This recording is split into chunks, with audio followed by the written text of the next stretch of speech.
പ്രിയപ്പെട്ട മുഅ്മിനീങ്ങളെ, 2026 ഹജ്ജിന്റെ കർമ്മങ്ങൾ ആരംഭിച്ചു കഴിഞ്ഞു. പരിശുദ്ധമായ ഹജ്ജ് കർമ്മത്തിന് വേണ്ടി പോയ ഹാജിമാർ അവർ ദുൽഹിജ്ജ 8 അതായത് യൗമു തർവിയ അവർക്ക് ഇന്നാണ്. ദുൽഹിജ്ജ 8 യൗമു തർവിയ ഇന്ന് തിങ്കളാഴ്ചയാണ്. നാളെ ചൊവ്വാഴ്ച ഹാജിമാർക്ക് ദുൽഹിജ്ജ 9 അതായത് അറഫ ദിനമാണ്. നാളെയാണ് ഹാജിമാർക്ക്, നാളെ ചൊവ്വാഴ്ചയാണ് അറഫ ദിനം. നമ്മെ സംബന്ധിച്ചിടത്തോളം നമുക്ക് അറഫ ദിനം വരുന്നത് ബുധനാഴ്ചയാണ്. ബുധനാഴ്ച പകലാണ് നമുക്ക് അറഫ ദിനം. സ്വാഭാവികമായ ഒരു സംശയം ഉണ്ടാകും, ഉസ്താദെ മക്കത്ത് ഒരു ദിവസമാണ് അറഫ, നമുക്ക് കേരളത്തിൽ വേറെ ദിവസം അറഫ, ഇതെന്താണ്, അങ്ങനെ ശരിയാകുമോ? ഒരൊറ്റ അറഫ ദിനമല്ലേ ഉള്ളൂ, പിന്നെ മക്കത്ത് ചൊവ്വാഴ്ച, നമുക്ക് കേരളത്തിൽ ബുധനാഴ്ച, അങ്ങനെ വരുമോ? സ്വാഭാവികമായ ഒരു സംശയം എല്ലാവർക്കും ഇല്ലെങ്കിലും ചിലർക്കുമെങ്കിലും ഉണ്ടാകും. അതിന്റെ കൃത്യമായ ഉത്തരം ഇൻഷാ അല്ലാഹ് ഇന്നത്തെ ക്ലാസ് നമുക്ക് കേൾക്കാം. കൂട്ടത്തിൽ നമുക്ക് സുന്ദരമായ പവിത്രമായ വളരെ ശ്രേഷ്ഠമായ ദിനങ്ങളാണ് നമ്മുടെ മുന്നിലേക്ക് ഇനി വരുന്നത്. നാളെ ചൊവ്വാഴ്ച, മറ്റന്നാൾ ബുധനാഴ്ച, പിന്നെ വ്യാഴാഴ്ച, വരുന്നത് പെരുന്നാൾ ദിവസം, ബുധനാഴ്ച നമുക്ക് അറഫ ദിവസം, അല്ലെ? നാളെ ചൊവ്വാഴ്ച നമുക്ക് എന്താണ്? യൗമു തർവിയ. അപ്പൊ എന്താണ് ഉസ്താദ് ഈ യൗമു തർവിയ? ഉസ്താദുമാരൊക്കെ പ്രസംഗത്തിൽ പറയുന്ന ക്ലാസ് യൗമു തർവിയ എന്ന് പറയുന്നുണ്ട്. ഹാജിമാർക്ക് ഇന്ന് യൗമു തർവിയയാണ്. എന്താണ് ഈ യൗമു തർവിയ? ഈ അറഫാ ദിനം വരുന്നു, ഞങ്ങൾ നോമ്പ് പിടിക്കാൻ തയ്യാറാണ്, എങ്ങനെയാണ് നിയ്യത്ത് വെക്കേണ്ടത്? നാളെ ചൊവ്വാഴ്ച ഞങ്ങൾക്ക് നോമ്പ് പിടിക്കാൻ പറ്റുമോ ഉസ്താദെ? അവിടെ അറഫാ മൈതാനത്ത് അറഫാ സംഗമം നടക്കുകയാണ് നാളെ ഹാജിമാർക്ക്. അപ്പോൾ നമുക്കിവിടെ നോമ്പ് പിടിക്കാൻ പറ്റുമോ? നമ്മളിവിടെ നോമ്പ് പിടിക്കേണ്ട ആവശ്യമുണ്ടോ? ഇങ്ങനെ ഒരുപാട് സംശയങ്ങൾ ഒരുപാട് പേർക്കുണ്ട്. എല്ലാ സംശയങ്ങളും തീർക്കുന്ന ഇന്നത്തെ ക്ലാസ് അവസാനം വരെ കാണാനും ഇത് മറ്റുള്ളവർക്ക് എത്തിച്ചു കൊടുക്കാനും നിങ്ങൾ വിട്ടുപോകണ്ട. അള്ളാഹു നമ്മളെ സ്വീകരിക്കട്ടെ. ആമീൻ. അസ്സലാമു അലൈക്കും വറഹ്മത്തുള്ളാഹി തആല വബറകാതുഹു. ബിസ്മില്ലാഹിർ റഹ്മാനിർ റഹീം. അൽഹംദുലില്ലാഹി റബ്ബിൽ ആലമീൻ. അൽഹംദുലില്ലാഹി വഖഫ വസലാമുൻ അലാ ഇബാദിഹില്ലദീന ഇസ്തഫ. അമ്മാ ബഅദ്. സ്നേഹ ബഹുമാന ആദരവുകൾ കൊണ്ട് അനുഗ്രഹീതരായ പവിത്രമായ പരിശുദ്ധമായ ഈ മാസത്തിൽ സുന്ദരമായ നമ്മുടെ മജ്ലിസിൽ ഒരുമിച്ച് കൂടിയിട്ടുള്ള പ്രിയം നിറഞ്ഞ ഉമ്മമാരെ, സഹോദരിമാരെ, സഹോദരങ്ങളെ, അള്ളാഹു റബ്ബുൽ ഇസ്സത്ത് നമുക്ക് എല്ലാവർക്കും ആഫിയത്തുള്ള ആരോഗ്യമുള്ള ദീർഘായുസ് തന്ന് അനുഗ്രഹിക്കുമാറാവട്ടെ. വിശുദ്ധമായ ഹറമിൽ അൽഹംദുലില്ലാഹ് ഹജ്ജിനായി ചെന്ന ഹാജിമാർ അവർക്ക് പരിശുദ്ധമായ ഹജ്ജിന്റെ കർമ്മത്തിലേക്ക് ഇതാ അവർ പ്രവേശിച്ചിരിക്കുകയാണ്. അള്ളാഹു റബ്ബുൽ ഇസ്സത്ത് ഈ വർഷം ഹജ്ജ് ചെയ്യുന്ന ലക്ഷോപലക്ഷം ഹാജിമാർ, മുഴുവൻ ഹാജിമാരുടെയും ഹജ്ജും ഉംറയും സിയാറത്തും അള്ളാഹു മഖ്ബൂലും മബ്റൂറും മർളിയുമായി സ്വീകരിക്കുമാറാവട്ടെ. ആമീൻ ആമീൻ യാ റബ്ബൽ ആലമീൻ. ഒരു മനുഷ്യന്റെ ഹജ്ജ് അത് മഖ്ബൂലാവണം, അതുപോലെ മബ്റൂറാവണം. എന്താണ് ഈ മഖ്ബൂലും മബ്റൂറും എന്നതുകൊണ്ടുള്ള ഉദ്ദേശം? ഹലാലായ പൈസ കൊണ്ടാവണം അവൻ ഹജ്ജിന് പോവേണ്ടത്. മാത്രമല്ല ആ ഹജ്ജിന് പോകുമ്പോൾ സ്വന്തം കാര്യം സിന്താബ എന്നുള്ള ആ ഒരു വാചകം മാറ്റിവെച്ച്, എൻ്റെ കൂടെ ഹജ്ജിന് വന്ന ഹാജിമാരിൽ പലരും ചിലപ്പോൾ രോഗികളാവാം, അവർ ചിലപ്പോൾ പ്രയാസങ്ങൾ അനുഭവിക്കുന്നവരാവാം. അപ്പം അങ്ങനെ പ്രയാസങ്ങൾ അനുഭവിക്കുന്ന ഹാജിമാർക്കൊക്കെ ഞാനൊരു സഹായം ചെയ്തു കൊടുക്കുക, ഇതെന്താണ്? ഹജ്ജ് മബ്റൂർ ആകാൻ കാരണമാണ്. അപ്പൊ ഹജ്ജ് മഖ്ബൂലാവണം, മബ്റൂർ ആവണം. അല്ലാഹു തആല അങ്ങനെയുള്ള ഹജ്ജായി നമ്മുടെ ഹാജിമാരുടെ ഹജ്ജുകളെ അല്ലാഹു തആല സ്വീകരിക്കുമാറാവട്ടെ. നല്ല ചൂടാണ് നമ്മുടെ നാട്ടിൽ. ഇപ്പോൾ മഴക്കാലത്തിന്റെ സീസണിലൂടെയാണല്ലോ നമ്മൾ പോയിക്കൊണ്ടിരിക്കുന്നത്. പല പ്രദേശത്തും നല്ല മഴയാണ്. മഴ അത് കഠിനമായി മണ്ണിടിച്ചിൽ വരുന്നു. പല സ്ഥലങ്ങളിലും വീട്ടിൽ പെയ്ത വെള്ളം കെട്ടിക്കിടക്കുന്നു. അതുപോലെ തന്നെ പല സ്ഥലങ്ങളിലുമൊക്കെ ഈ പുഴ കവിഞ്ഞു ഒഴുകുകയാണ്. പലരുടെയും വീടുകളിലേക്ക് മരങ്ങൾ, അതുപോലെ പോസ്റ്റുകളൊക്കെ ഒടിഞ്ഞു വീഴുന്നു. അങ്ങനെ കരണ്ടില്ല. അങ്ങനെ വലിയ പ്രശ്നത്തിലൂടെയാണ് ചില സ്ഥലങ്ങളിൽ കേരളത്തിന്റെ കാലാവസ്ഥ പോയിക്കൊണ്ടിരിക്കുന്നത്. എന്നാൽ ഹാജിമാരെ സംബന്ധിച്ചിടത്തോളം അവർക്ക് നല്ല ചൂടാണ്. കഴിഞ്ഞ വർഷം പറഞ്ഞത് ഈ വർഷം ഹജ്ജ് ചെയ്യാൻ വരുന്നവർക്ക് നല്ല സുഖമായിരിക്കും, കാരണം നല്ല തണുപ്പുള്ള സമയമാണ് എന്നൊക്കെയാണ് പറഞ്ഞത്. പക്ഷെ അള്ളാഹുവിന്റെ വിധി ഈ വർഷവും നല്ല ചൂടാണ്. അള്ളാഹു റബ്ബുൽ ഇസ്സത്ത് എത്ര ചൂടാണെങ്കിലും എത്ര തണുപ്പാണെങ്കിലും കാലാവസ്ഥ എത്ര പ്രതികൂലമായാലും അള്ളാഹു തആല അവർക്കൊക്കെ ഈമാനികമായ ആവേശം കൊടുത്തിട്ടുണ്ട് എങ്കിൽ ആ ഹാജിമാർ അതെല്ലാം തരണം ചെയ്യും. അള്ളാഹു തആല നമ്മുടെ ഹാജിമാരെ എല്ലാവരെയും എല്ലാ അപകടങ്ങളെ തൊട്ടും എല്ലാ ആപത്ത് മുസീബാത്തുകളെ തൊട്ടും അള്ളാഹു കാത്തു രക്ഷിക്കുമാറാവട്ടെ. മുഴുവൻ ഹാജിമാർക്കും അള്ളാഹു ഖൈറുകൾ പ്രദാനിക്കുമാറാവട്ടെ. ആമീൻ യാ റബ്ബൽ ആലമീൻ. പ്രിയപ്പെട്ട സഹോദരന്മാരെ, സഹോദരിമാരെ, ഇന്ന് തിങ്കളാഴ്ചയാണ്. ഇന്ന് ദുൽഹിജ്ജ 7ാമത്തെ ദിവസമാണ്. നമുക്ക് ദുൽഹിജ്ജ 7 ഹാജിമാരെ സംബന്ധിച്ചിടത്തോളം അവർക്ക് ഇന്ന് ദുൽഹിജ്ജ 8. ഹാജിമാർക്ക് ഇന്ന് ദുൽഹിജ്ജ 8. അവരൊക്കെ പരിശുദ്ധമായ ഹജ്ജിന്റെ പ്രാരംഭ പ്രവർത്തനങ്ങളാകുന്ന മിന, ആ മിനയിൽ രാപ്പാർക്കുക, മിനയിലുമായി ബന്ധപ്പെട്ട് കഴിയുന്ന ഒരു സന്ദർഭത്തിലാണ് ഉള്ളത്. അവർക്ക് നാളെ, ഹാജിമാർക്ക് നാളെ ദുൽഹിജ്ജ 9. നാളെയാണ് അവർക്ക് അറഫ ദിനം. നാളെ ചൊവ്വാഴ്ചയാണ് ഹാജിമാർക്ക് അറഫ ദിനം. അപ്പൊ ഇന്ന് അവർ അറഫയിലേക്ക്, മിനയിൽ തങ്ങി, അവർ ഇന്നലെ മിനയിൽ ഉണ്ടായിരുന്നു. അപ്പൊ ഇന്ന് അവർ അറഫയിലേക്ക് പുറപ്പെടാൻ ഒരുങ്ങി നിൽക്കുകയാണ്. പലരും ഒക്കെ പുറപ്പെട്ടു കഴിഞ്ഞു, അൽഹംദുലില്ലാ. അപ്പൊ അറഫ സംഗമം അൽഹംദുലില്ലാ നാളെ മക്കയിൽ നടക്കുകയാണ്. ഹാജിമാരുടെ അറഫ സംഗമം നാളെ ചൊവ്വാഴ്ചയാണ്. നമുക്ക് അറഫ എന്ന് പറഞ്ഞാൽ അത് ബുധനാഴ്ചയാണ്. അതെങ്ങനെ ശരിയാകും ഉസ്താദെ? മക്കത്ത് അറഫ ചൊവ്വാഴ്ച, നമുക്ക് കേരളത്തിൽ അറഫ ബുധനാഴ്ച, അതെങ്ങനെ ശരിയാകും? 2 അറഫ വരുമോ എന്നൊക്കെ പലരും ഒക്കെ ഒരു സംശയം ചോദിക്കാറുണ്ട്. സത്യം പറഞ്ഞാൽ അതൊരു ക്ലീശേ സംശയം എന്ന് പറയാം. അതായത് പണ്ട് മുതലേ ഉള്ള, നമ്മൾ കേട്ട് വരുന്ന ഒരു സംശയമാണ്.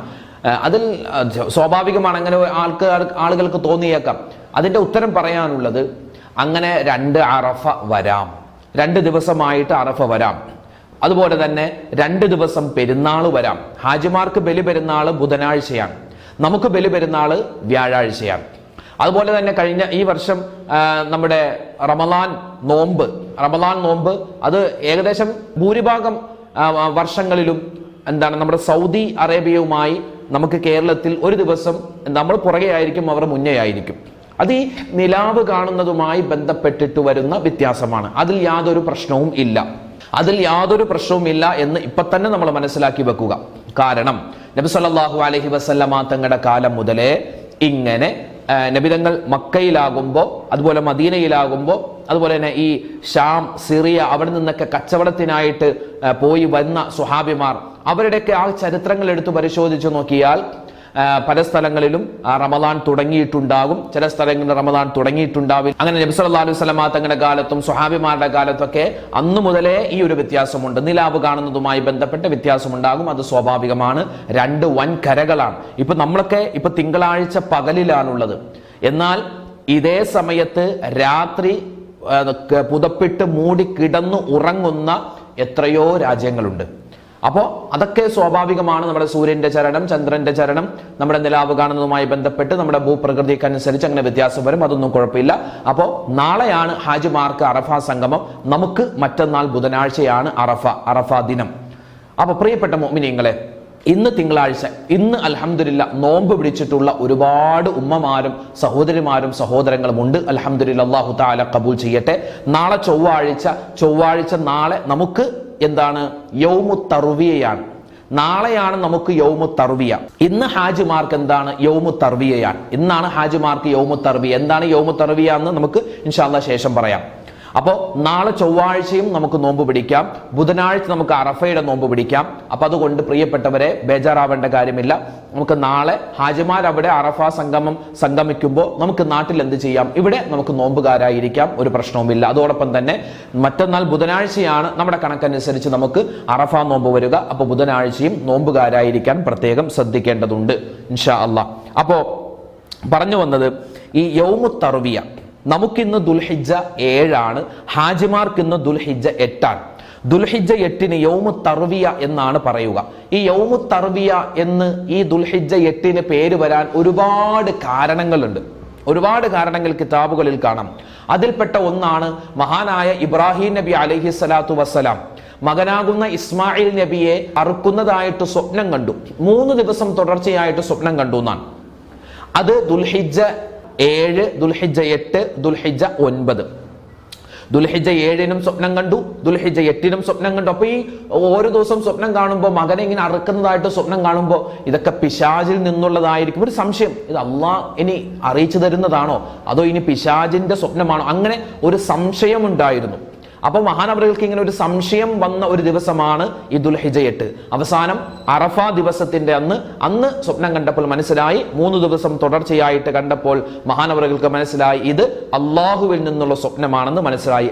അപ്പോ ഈ അറഫ ദിനത്തിന് അറഫ എന്ന് പേര് വരാനുള്ള കാരണങ്ങളിൽപ്പെട്ട ഒന്ന്, മഹാനായ ഇബ്രാഹിം നബി അലൈഹി സ്വലാത്തു വസ്സലാമിന് തന്റെ മകനെ അറുക്കാനുള്ള ആ ഒരു ഓർഡർ അള്ളാഹുവിന്റെ ഭാഗത്താണെന്ന് മഹാനവറുകൾ മനസ്സിലാക്കിയ ഒരു ദിവസമാണ് അറഫ. ഇത് അള്ളാഹു പറയുന്നതാണോ അതോ ഇനി ശൈത്താന്റെ ഭാഗത്ത് നിന്നുള്ളതാണോ? സ്വന്തം മകനെ ഇങ്ങനെ അറുക്കുന്നതായിട്ട് സ്വപ്നം കാണുന്നു. അത് ഒരു സംശയമുണ്ടായി. ആ സംശയം ഉണ്ടായത് ദുൽഹിജ്ജ 8-നാണ്. അപ്പൊ ഇത് ഒരു പേര് വരാനുള്ള ഒരു കാരണമാണ്. അതുപോലെ തന്നെ ഇന്ന് ഹാജിമാരൊക്കെ മിനയിൽ രാപ്പാർക്കുന്ന ദിവസങ്ങളാണ്. ഇനി ഹജ്ജിന്റെ അമലുകളൊക്കെ തുടങ്ങുന്നത് ഈ മിനയിൽ രാപ്പാർത്തത് മുതലാണ്. അപ്പോ പണ്ടുള്ള ഹാജിമാരൊക്കെ ഇന്നിപ്പോ അങ്ങനെ അതിന്റെ ആവശ്യം വരുന്നില്ല. പണ്ടൊക്കെ ഈ വലിയ പാത്രങ്ങളിലും അതുപോലെ തന്നെ വലിയ തുകൽ പാത്രങ്ങളിലൊക്കെ എന്ത് ചെയ്യും? ഈ ഹാജിമാര് സംസം വെള്ളം എങ്ങോട്ട് കൊണ്ടുപോകും? മിനയിലേക്കും അതുപോലെ അറഫയിലേക്കൊക്കെ അവർ കൊണ്ടുപോകുമായിരുന്നു. അപ്പൊ ഈ വെള്ളം ഇങ്ങനെ കരുതി വെക്കുന്ന ഒരു ദിവസം എന്ന അടിസ്ഥാനത്തിൽ അതിന് പേര് വന്നതാണ്. ഇതല്ലാതെ ഒരുപാട് കാരണങ്ങളുണ്ട്. അപ്പോ ഇന്ന് ഹാജിമാർക്ക് യൗമു തർവിയ, നാളെ ഹാജിമാർക്ക് അറഫാ ദിനം. നമുക്ക് നാളെ യൗമു തർവിയ, മറ്റന്നാൾ ബുധനാഴ്ചയാണ് നമുക്ക് അറഫാ ദിനം. ആ കാര്യം മനസ്സിലാക്കുക. ഇന്നും നമുക്ക് ഇന്ന് നോമ്പുള്ളവരുണ്ട്. നാളെ നമുക്ക് നോമ്പ് പിടിക്കാം ചൊവ്വാഴ്ച, മറ്റന്നാൾ ബുധനാഴ്ചയാണ് നമ്മുടെ അറഫാ ദിനം. അന്നും നമുക്ക് നോമ്പ് പിടിക്കാം. നബി സല്ലല്ലാഹു അലൈഹി വസല്ലമ തങ്ങൾ പറയുകയാണ്, മൻ അഹ്യാ ലയാലിയൽ ഖംസ്, മൻ അഹ്യാ ലയാലിയൽ ഖംസ്, 5 രാവുകൾ, ആ രാവുകളെ ആരെങ്കിലും ഉപയോഗപ്പെടുത്തിയാൽ വജബത് ലഹുൽ ജന്ന, അവനിക്ക് സ്വർഗ്ഗം നിർബന്ധമായി. 5 രാവുകൾ ആരെങ്കിലും പ്രയോജനപ്പെടുത്തിയാൽ അവനിക്ക് സ്വർഗ്ഗം നിർബന്ധമായി. ഒന്നാമത്തേത് ലൈലത്തു തർവിയ. അതായത് ലൈലത്തു തർവിയ എന്ന് പറഞ്ഞാൽ ഇന്ന് നമുക്ക് ലൈലത്തു തർവിയാണ്, നാളെയാണ് നമുക്ക് യൗമു തർവിയ. അപ്പൊ ഇന്നത്തെ മഗ്രിബോടുകൂടി വരുന്ന സമയം അല്ലാഹുവേ വലിയ സുന്ദരമായ സമയമാണ്, ദുആക്ക് ഇജാബത്തുള്ള സമയമാണ്. അതുകൊണ്ട് പ്രത്യേകം ശ്രദ്ധിക്കണേ. ഇന്നത്തെ രാത്രി, നാളത്തെ രാത്രി, മറ്റന്നാളത്തെ രാത്രി, ഇനി വരുന്ന 3 രാത്രികൾ വളരെ പുണ്യമുള്ള രാത്രികളാണ്. ഒന്ന് ലൈലത്തു തർവിയാണ്, അതായത് തർവിയയുടെ രാത്രിയാണ്. മറ്റന്നാൾ അറഫയുടെ രാത്രിയാണ്. അതുപോലെ തന്നെ പരിശുദ്ധമായ പെരുന്നാൾ രാത്രിയാണ് ബുധനാഴ്ച മഗ്രിബോടുകൂടി വരുന്നത്. അതുപോലെ ലൈലത്തു തർവിയ പ്രത്യേകം ദുആക്ക് ഇജാബത്ത് കിട്ടുന്ന സമയമാണ്. അറഫയുടെ രാത്രി എന്ന് പറഞ്ഞാൽ ദുആക്ക് ഇജാബത്ത് കിട്ടുന്ന സമയമാണ്. ബലിപെരുന്നാൾ രാത്രി, ചെറിയ പെരുന്നാൾ രാത്രി, വെള്ളിയാഴ്ച രാവ്, ഇതൊക്കെ നമുക്ക് ദുആക്ക് ഇജാബത്ത് കിട്ടുന്ന രാവുകളാണ്, രാത്രികളാണ്. പ്രത്യേകം ശ്രദ്ധിക്കണേ. ഇന്നത്തെ മഗ്രിബോടുകൂടി എൻ്റെ ഉമ്മമാരെ, വാപ്പമാരെ പ്രത്യേകം ശ്രദ്ധിക്കണം. ഒന്ന് നമ്മുടെ നിസ്കാരങ്ങൾ കൃത്യമാക്കണേ. സുബ്ഹി നമസ്കാരം, ളുഹർ നമസ്കാരം, അസ്ർ നമസ്കാരം, മഗ്രിബ് നമസ്കാരം, ഇശാ നിസ്കാരം നമ്മളാരും നഷ്ടപ്പെടുത്താൻ പാടില്ല. അതുപോലെ തന്നെ വിശുദ്ധമായ ഖുർആൻ സൂറത്ത് യാസീൻ ഓതണേ. സൂറത്ത് യാസീൻ പ്രത്യേകമായി കരുതി ഓതുക. സൂറത്തുൽ മുൽക്ക് ഓതുക, സൂറത്തുൽ വാഖിഅ ഓതുക, സൂറത്തുൽ ഫജ്ർ വിട്ടുപോവാൻ പാടില്ല.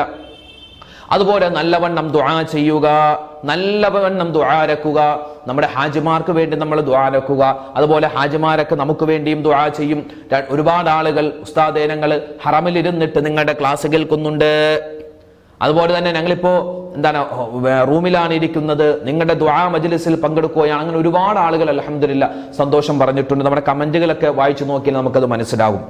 അല്ലാഹുവേ, ഹാജിമാർ അവർക്കൊക്കെ അവരുടെ ദുആകളിൽ പാപികളായ ഞങ്ങളെയും കൂടി ഓർത്ത് അല്ലാഹുവേ ഞങ്ങൾക്ക് വേണ്ടി ദുആ ചെയ്യാനുള്ള ഓർമ്മശക്തി ആ പാവപ്പെട്ടവർക്ക് നീ കൊടുക്കണേ അല്ലാഹ്.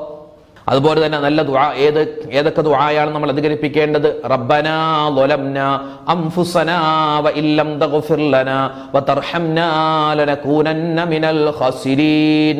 റബ്ബനാ ആതിനാ ഫിദ് ദുനിയാ ഹസനതൻ വഫിൽ ആഖിറതി ഹസനതൻ വഖിനാ അദാബന്നാർ. അതുപോലെ തന്നെ റബ്ബിർഹംഹുമാ കമാ റബ്ബയാനി സ്വഗീറാ.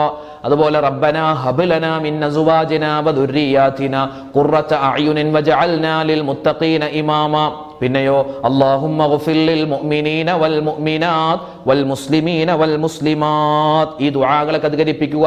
പ്രത്യേകിച്ച് ഇന്നത്തെ രാവിൽ നമ്മൾ പ്രത്യേകമായി ശ്രദ്ധിച്ച് പറയേണ്ട ചില തസ്ബീഹുകളുണ്ട്. ഒന്ന്, സുബ്ഹാനല്ലാഹി വൽഹംദുലില്ലാഹി വലാ ഇലാഹ ഇല്ലല്ലാഹു അല്ലാഹു അക്ബർ വലാ ഹൗല വലാ ഖുവത ഇല്ലാ ബില്ലാഹിൽ അലിയിൽ അലീം.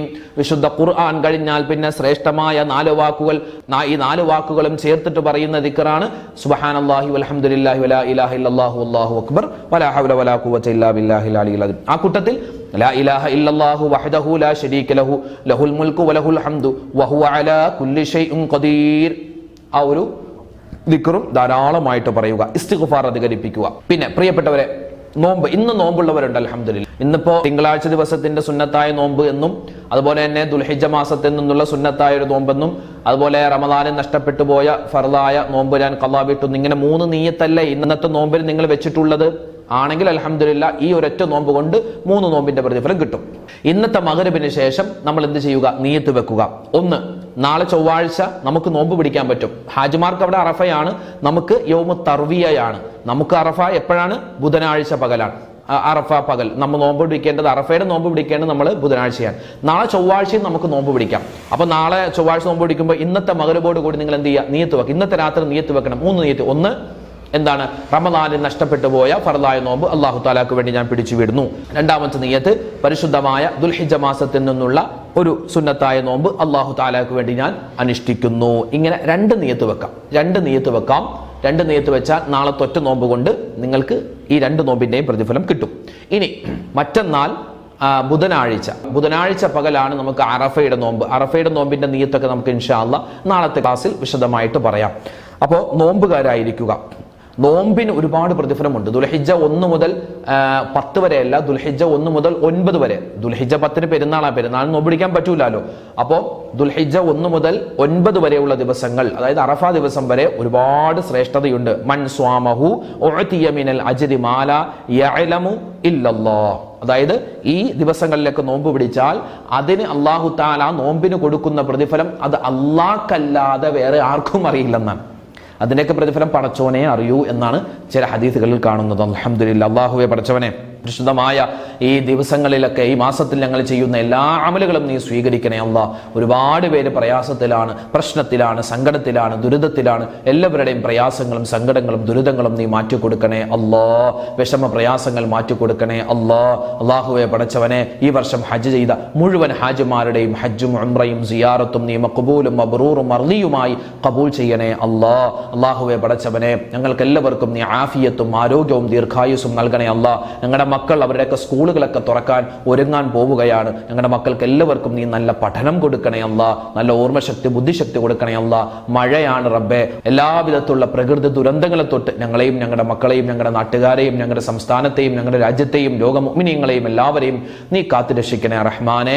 ആമീൻ യാ റബ്ബൽ ആലമീൻ. ഇൻഷാ അല്ലാഹ് നാളെ നമുക്ക് മറ്റൊരു വീഡിയോ ആയിട്ട് കാണാം. അതുവരേക്കും അസ്സലാമു അലൈക്കും വറഹ്മത്തുള്ളാഹി തആല വബറകാതുഹു.